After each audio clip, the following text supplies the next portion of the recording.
এবার ৮৪ kilometre mountain bike রেসে অংশগ্রহণ করেছেন লিওনেল স্ক্যালোনি। শুধু অংশগ্রহণই করেননি, বরং ৫,৫০০ প্রতিযোগীর মধ্যে স্ক্যালোনি ছিলেন ২২ নম্বরে।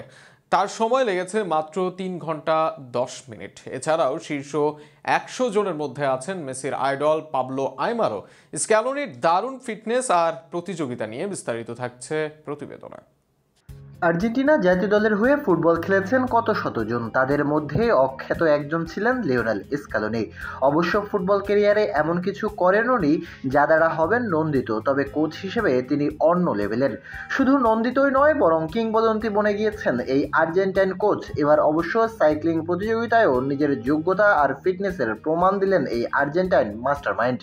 সাম্প্রতিক সময়ে করিডোরের পুনিলা ভ্যালিতে অনুষ্ঠিত হলো লাতিন আমেরিকার সবচেয়ে মর্যাদাপূর্ণ mountain bike race, Desafio Rio Pinto.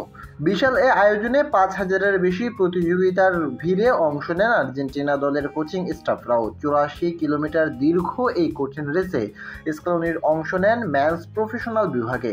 ৯৮ জন প্রতিযোগীর মধ্যে তিনি শেষ করেছেন ২২তম হয়ে। সময় লেগেছে ৩ ঘন্টা ৩৩ মিনিট ৩৩ সেকেন্ড।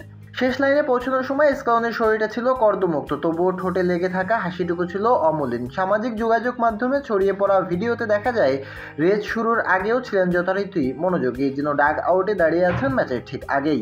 আর্জেন্টিনার জাতীয় সঙ্গীতের সঙ্গে ঠোঁট মেলাতে দেখা গেছে তাকে, ছিলেন পুরোপুরি আত্মমুগ্ধ। শুরুর আগে ৫,০০০ প্রতিযোগীর উদ্দেশ্যে বার্তাও দিয়েছেন স্ক্যালোনি। সেই বক্তব্যে তিনি বলেন, চলুন রেসটা আমরা উপভোগ করি, আমন্ত্রণ জানানোর জন্য ধন্যবাদ। তার বক্তব্যের সময় আশেপাশ থেকে ভেসে আসছিল আর্জেন্টিনা ধ্বনি। সহকারী কোচদের মধ্যে পাবলো আইমার ৪ ঘন্টা ১২ মিনিট ৩১ সেকেন্ড সময় নিয়ে রেস শেষ করেন।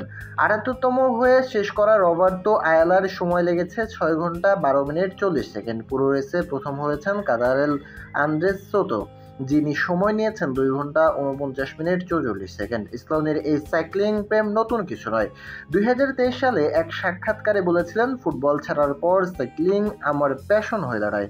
প্রতিদিন ১.৫ ঘন্টা সাইকেল চালাই, যদিও রোড বাইকের চেয়ে মাউন্টেন বাইক চালাতে বেশি ভালো লাগে।